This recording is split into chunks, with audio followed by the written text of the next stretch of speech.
Hello guys, நான் உங்க punch mind inspire person. வாங்க வீடியோக்குள்ள போகலாம். ஆப்டிடியூட். எல்லா கவர்மெண்ட் எக்ஸாம்லையும் காமனாக கேட்கக்கூடிய இம்பார்ட்டன்ட் பார்ட் ஆப்டிடியூட். அண்ட் ஒரு கம்பெனியில் பிளேஸ் ஆகணும்னா கூட ஆப்டிடியூட் டெஸ்ட் பேஸ் பண்ணி தான் செலக்ட் பண்ணுவாங்க. நமக்கு ஸ்கில்ஸ் இருந்தாலும் ஆப்டிடியூடில் மிஸ் ஆகிடும். ஆப்டிடியூட்னா நம்மக்கிட்ட லாஜிக்கல் திங்கிங், அனலிட்டிக்கல் திங்கிங் இருக்கான்னு செக் பண்ணுறது தான். அண்ட் இம்பார்ட்டன்ட் திங், உங்ககிட்ட ஒரு ஒர்க் கொடுத்தா எவ்வளோ ஃபாஸ்ட்டாக சால்வ் பண்ணுதுன்றது ஆப்டிடியூட் மூலமாக தான் அனலைஸ் பண்ணுவாங்க. ஆப்டிடியூடில் ஈச் கொஸ்டின்ஸ்க்கு 1 minute தான் டைம் கொடுப்பாங்க.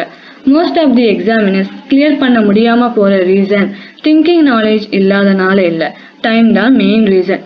கொஸ்டின்ஸ்லாம் டைரக்டாக கொடுக்க மாட்டாங்க, கன்ஃபியூஸ் பண்ணுற மாதிரி தான் கேட்பாங்க.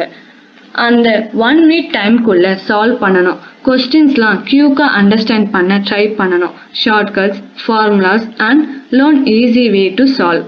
நீங்கள் ஃபுல்லாக டெரைவ் பண்ணணும்னு நெசசிட்டி இல்லை, நியர்பை ஆன்சர் தெரிஞ்சால் போதும். 4 ஆப்ஷன்ஸில் ஒரு ஆப்ஷன்ஸ் ரிஜெக்ட் பண்ணுறதுக்கு தெரிஞ்சிருக்கணும். ஸோ டைமுக்கு போடணும்னா ப்ராக்டிஸ் ரொம்ப இம்பார்ட்டன்ட். நம்ம மைண்டை ஃபாஸ்ட்டாக யோசிக்க வைக்கணும். ஸோ ஆப்டிடியூட்னா ஃபியர் ஆகாதீங்க, ப்ராக்டிஸ் பண்ணுங்கள், ஈஸியாக கிளியர் பண்ணிடலாம். தேங்க்யூ.